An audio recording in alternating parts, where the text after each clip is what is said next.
Hello, folks. It is Thursday, October 5th. It's about 4 o'clock in the afternoon on the East Coast of the United States. Had to remember where I was at. In this video, I'm going to talk about gold, obviously, but I'm going to talk about it in the context of the collapse of the West. And I don't mean Western civilization. Our civilization is not going to collapse.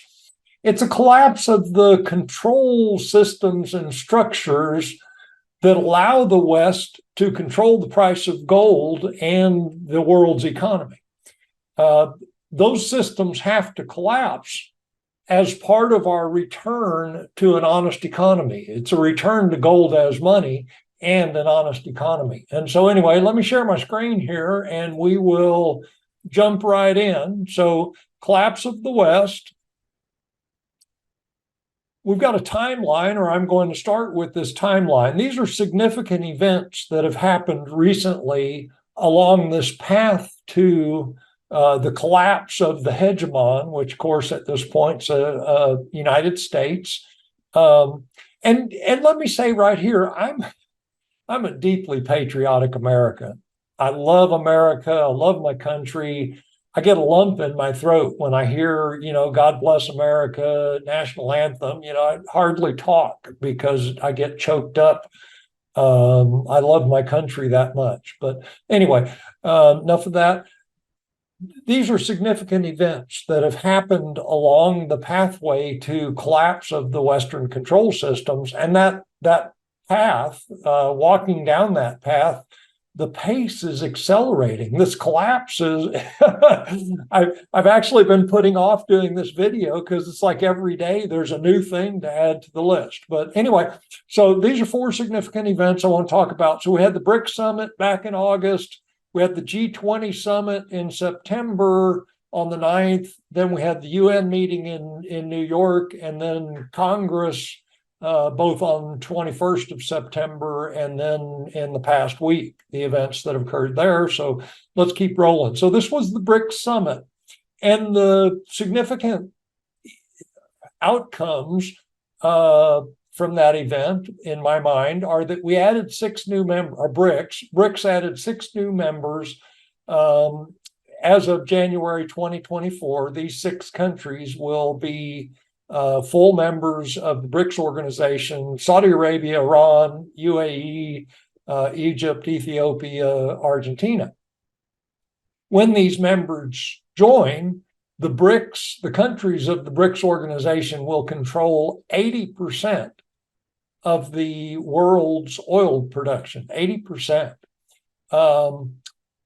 Another significant aspect of this is that with Iran and Saudi Arabia now members of the BRICS, the West has lost control of the Middle East. I mean, America's still got a presence in Syria, but multiple countries are working to put an end to that situation. That America is, it's referred to as an illegal occupation.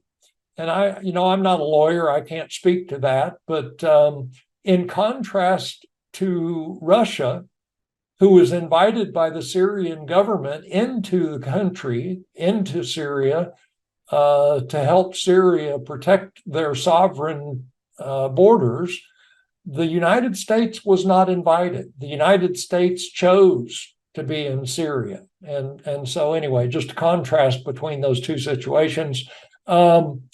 I was just looking at some information earlier. 3 more of the countries who have either requested to join BRICS or been invited to join BRICS, with the addition of those 3 countries, 100%, almost 100%. The United States is an exporter. Well, no, we don't export. We export energy products. We don't export significant amounts of oil.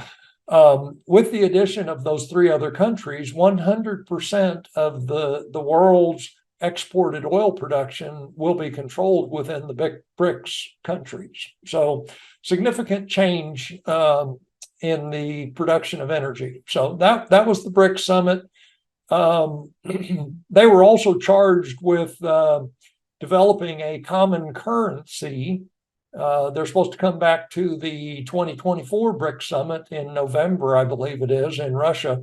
Putin will be hosting that with the framework or their proposal for a common BRICS currency. I personally don't think they'll succeed with that, but that's what they've been charged with doing. So now we've got the G20 Summit in India, and the G20, as part of the theme of this video, the collapse of the West, it's waning in relevance. Russia and China chose to not send any of their leaders to the G20. They sent minor delegations. They were represented at the G20, but the leaders did not attend. No high-level ambassadors attended the G20 meeting. And note that both of these countries are not only permanent members of the G20, but they're part of the Security Council on the G20. So, significant that these two countries chose not to attend. Don't care anymore. I mean, they understand how the bread gets buttered, if you want to put it that way. They recognize that the West is waning in importance. And so they didn't attend the G20 meeting. So one of the outcomes of that meeting, the G20 summit, they added the African Union as a permanent member. And of course, the African Union represents 55 of the African nations. So significant growth of the G20 organization and a recognition of Africa as a significant emerging world power. Africa is finally going to take its place on the world stage. And this is one of the steps in that direction. And then the statement, every time they have a G20 summit, they want to come up with a summit statement that everyone agrees upon and signs. And so to get that to happen at this summit, they had to water down some of the language. The West wants, the war against Ukraine, the unprovoked war against Ukraine. Well, what the statement came out with was the war in Ukraine, that just acknowledging that that's the location where the war is occurring, not that it's against Ukraine or unprovoked or any of that kind of language. And then instead of the grain from Ukraine, this is the West trying to paint the picture that the world's going to starve because evil Russia is stopping grain from coming out of Ukraine. That's the narrative that they'd like to paint. This it's not true, it's narrative. But the statement that came out that everybody could agree on was grain from Russia and Ukraine. An acknowledgement that Russia is a major provider of food to the world. And after Russia closed the grain agreement, stopped grain export to the greatest extent possible, Russia has stopped grain exportation from Ukraine. Russia offered to provide for free grain to countries that can't afford to buy grain. So Russia's not going to let the world starve over grain. And so anyway, this narrative, a lot of what we're fed here in the West is simply just narrative. It's not truth. It's not based on facts. It's just a story. So also at the meeting, in front of Premier Modi, I believe Premier is how you refer to the leader of India, his placard, instead of saying India, the country name India, which is what we recognize in the West, that's what it's India. The placard had Bharat.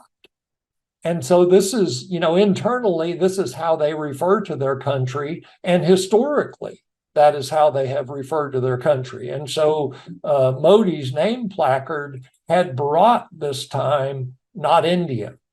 And that's just another minor indication that the rest of the world is moving away from the West, moving back to they're finding new strength. And we'll see some more of that as we continue. And then the Z-Man was not invited. And so remember how for the previous year, any event, he was, the rock star. He was part of any event that you want to think about. And most of those events where he was showing up, you would say, what the heck is that guy doing there? He doesn't belong. He's not a member. His country's not a member. He doesn't belong. But he was the rock star, and everybody wanted to be seen with the Z-Man. So, but he was not invited to the G20 Summit. So then we had the UN meeting in New York. So Modi, Premier of India, did not attend.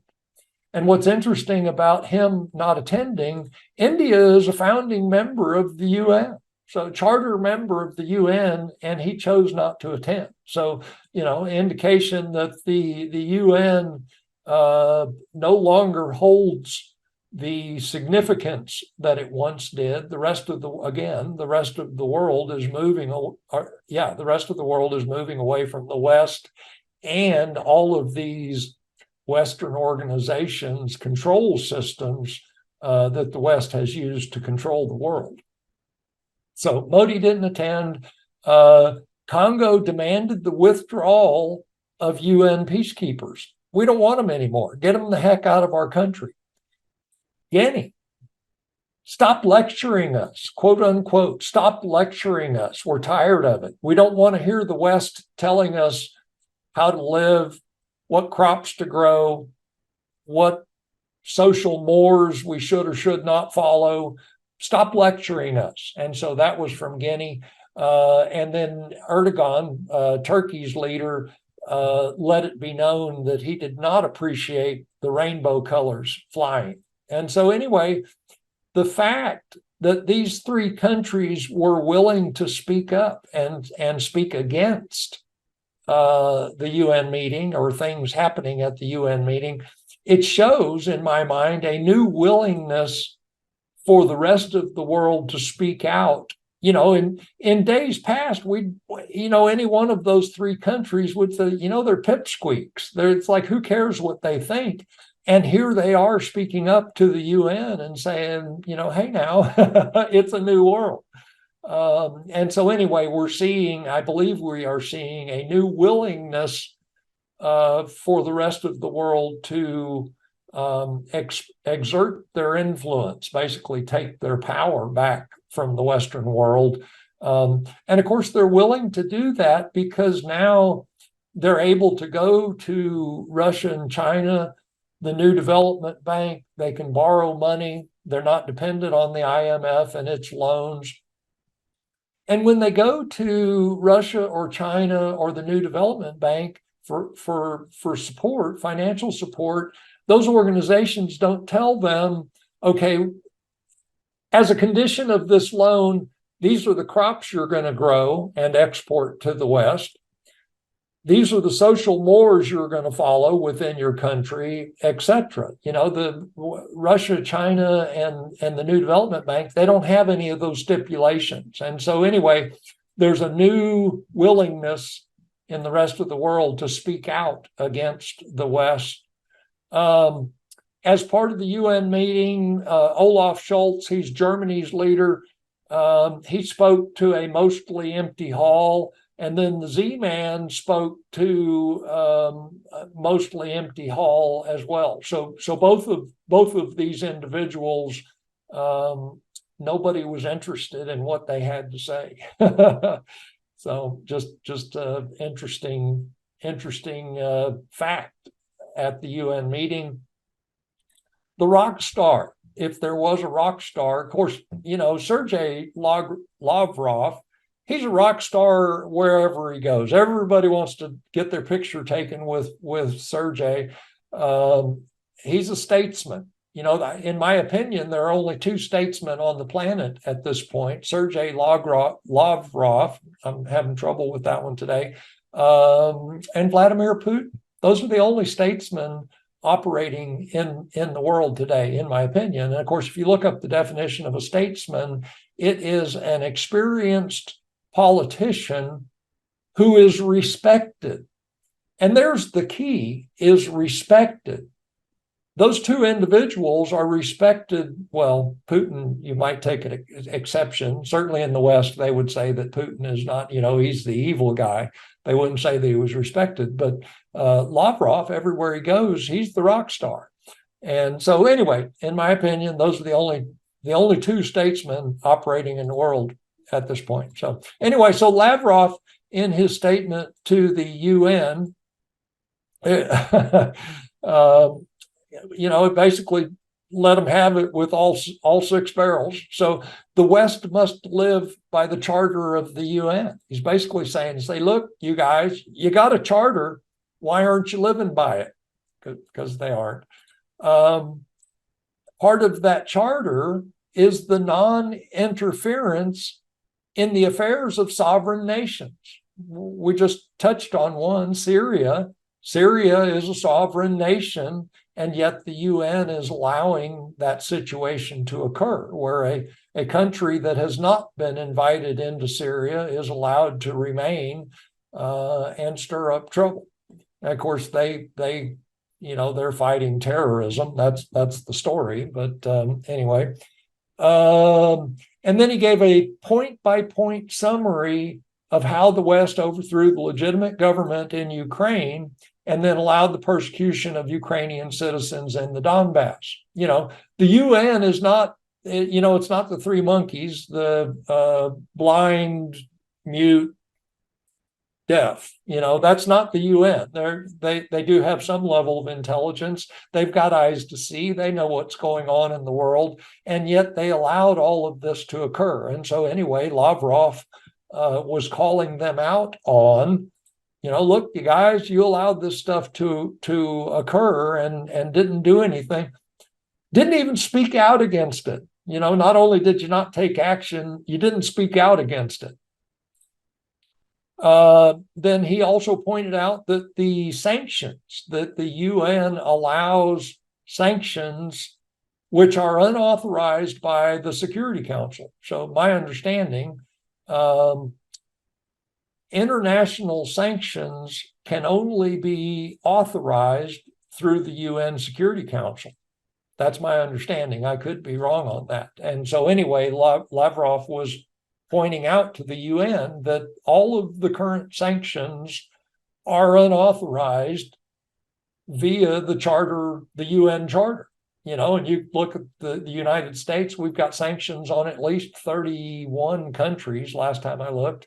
And I can't state it as fact, but I would guess that most of those sanctions have not been authorized by the UN. And certainly the ones, the most recent sanctions against Russia, those were not authorized by the UN. They were just put in place by Europe and the West. And then, quote unquote, West is the empire of lies. Now, that's a sad state of affairs when you've got a statesman like Lavrov saying something like that at the UN meeting. And I don't mean it's a sad state of affairs that he's got the nerve to say that. It's a sad state of affairs that he has to say that, and it's the darn truth.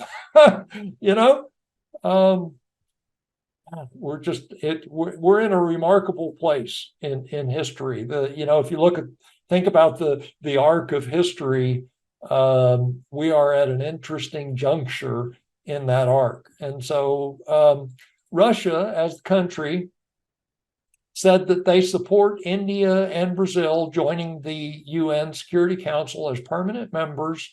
And just for reference, this is the current state. So these are the countries that are permanent members of the Security Council.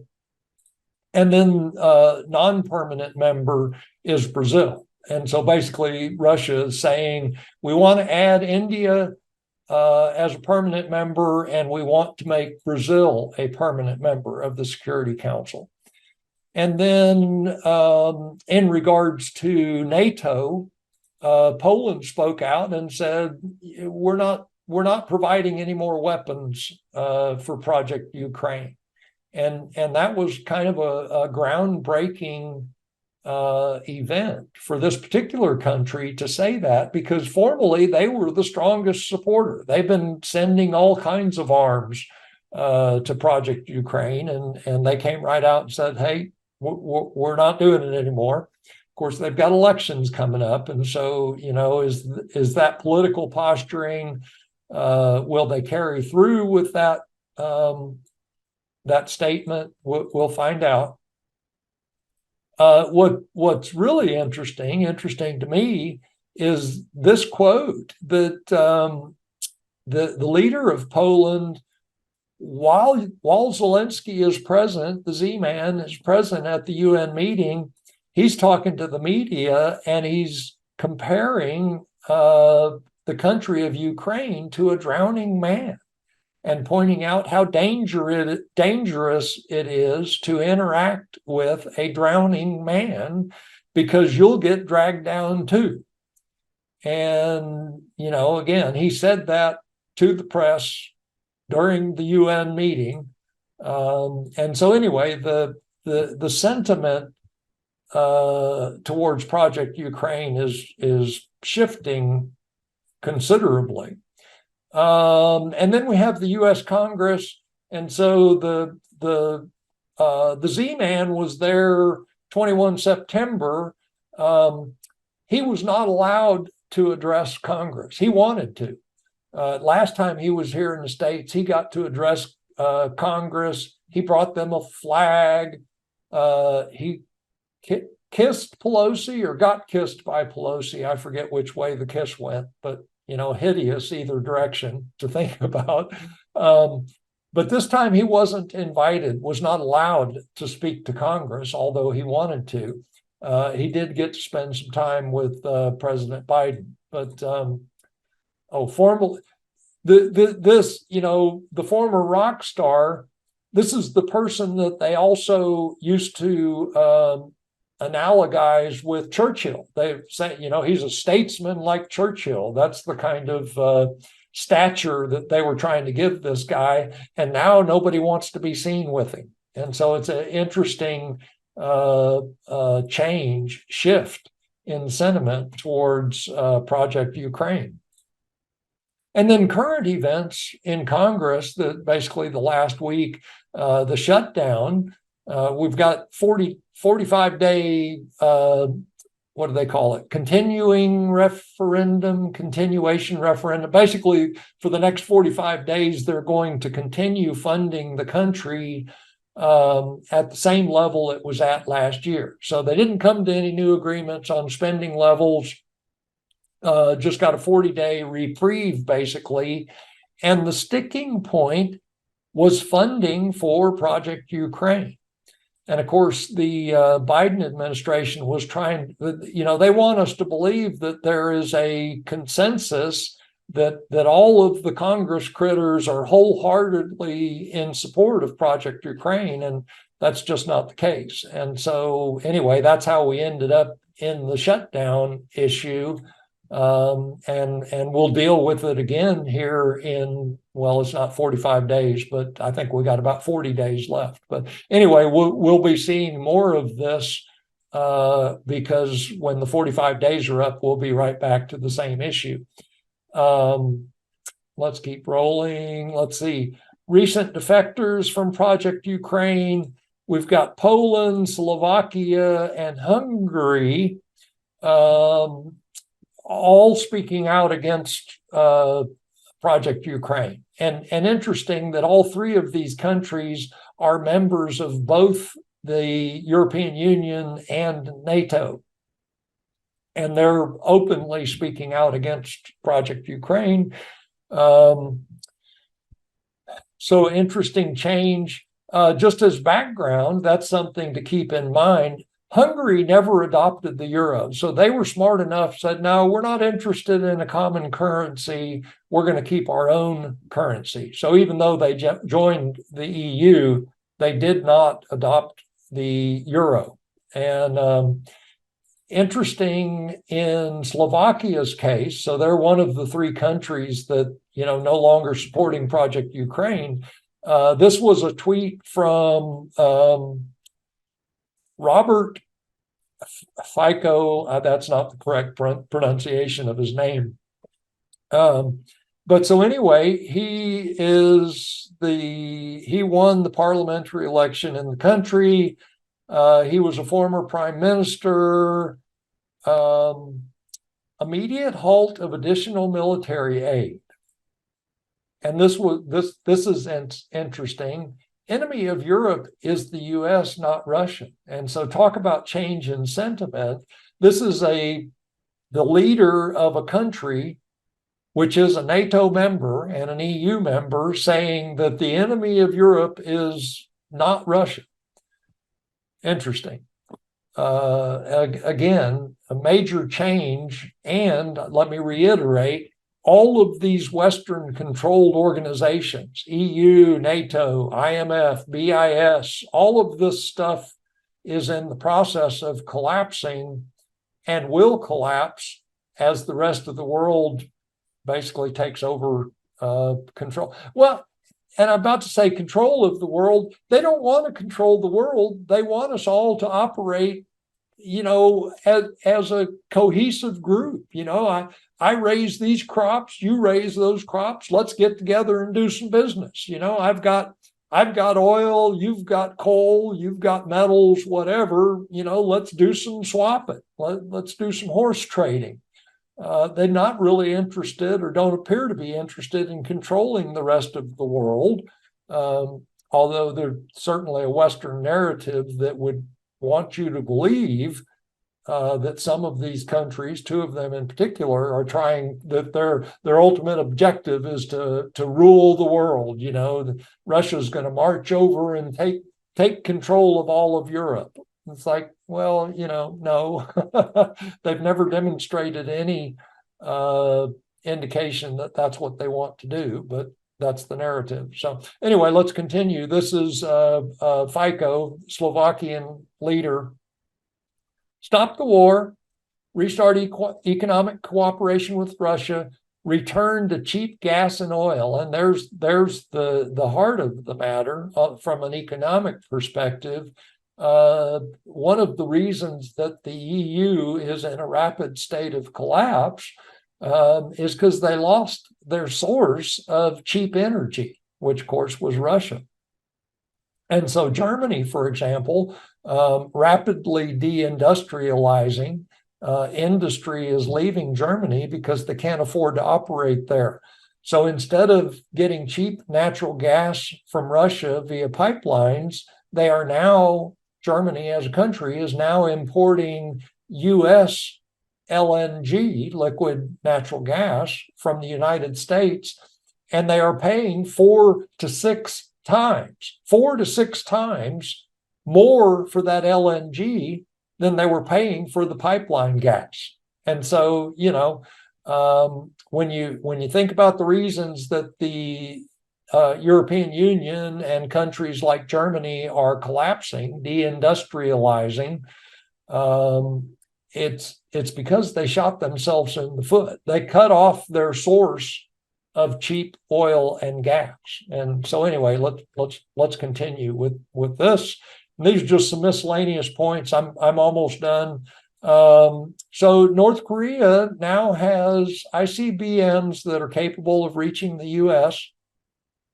It is believed that is a result of a technology transfer from Russia, but that transfer would not have occurred without China's explicit permission. And so China approved, or it is believed that China approved the transfer of ICBM technology to North Korea.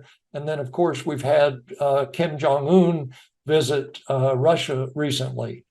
And so significant changes there in regards to North Korea. And think about where that country sits geographically. It's on the borders of both Russia and China. and it sits in the middle of the Pacific, or on the edge of the Pacific, where we the West, we've got South Korea and Japan as allies, and North Korea is right there. And ICBMs with more than adequate range to reach either South Korea or Japan. So anyway, that's a significant change on the geopolitical game board. Turkey recently, this was Erdogan quoting to the media that Turkey as a country may be parting ways with the EU. And again, Turkey, NATO member, EU member, kind of sits on the fence. Geographically, he's closer to Asia, Russia and China than he is to Europe. Kind of straddles the fence there, and he's a horse trader. Erdogan, he likes he takes advantage of every geopolitical situation that he can to make deals, and of course deals that benefit Turkey. And so you always have to wonder what he's up to. It is believed that he is trying to join the BRICS organization, and that may occur as early as 2024, which again, Turkey would be the first NATO country to join BRICS. And of course, NATO is not going to allow that to happen. So Turkey may well be the first country that is evicted from NATO if they don't leave on their own volition. So, and again, if we're thinking about, okay, how tightly knit is the EU and NATO as organizations? Are they really a brotherhood? I love you, you love me, etc., singing Kumbaya? Well, no, not really. Poland continues to insist that Germany pay reparations for World War II, and I forget how much money it is. It's in the billion. It's at least it's in significant billions. I forget. I won't guess at the number. But anyway, Poland is continuing to insist that Germany pay reparations for World War II. Now, does that sound like brothers? They're not willing to let bygones be bygones. And so anyway, just as a part of the infighting within these Western organizations, that's a factor. And then the Niger coup, which of course has dropped out of the Western news, that coup occurred in July 26 of this year. France was saying that, ECOWAS is going to go in and restore the legitimate, i.e. puppet, leader of Niger. And of course, Niger called that bluff. ECOWAS did not go in, has not gone in. And here it is, it's October 5th. So we've had August, September, that's 8 weeks. We're basically 10 weeks out from the coup. Nobody has gone into Niger to restore the puppet leader. And France has publicly said that they are withdrawing from Niger. So no longer going to try to remain in Niger against the will of the Nigerian government and people. And that's the last slide I've got. In this video, I just wanted to cover some of the events that have been occurring in recent months that, in my mind, point to the ongoing collapse of Western organizations. Because I believe that as part of going back to gold as money, which I firmly believe that all of the paths going forward from here lead back ultimately to gold as money, along that path, all of these Western organizations are going to either outright collapse or diminish in relevance. It's basically, they'll still exist, but nobody will care. And nobody will go to their meetings, as we saw with the UN meeting. Backing up here, Modi didn't attend the UN. even though India is a founding member. And then it was the G20. So Russia and China basically said, nah, we're not interested in the G20. And so they didn't send their leaders, they sent minor delegations. And so anyway, the world is changing, and it is changing rapidly. And in my opinion, that's a good thing. It takes us back to gold as money. And so that's all I've got. I'm going to stop now. I look forward to speaking to you in the next video.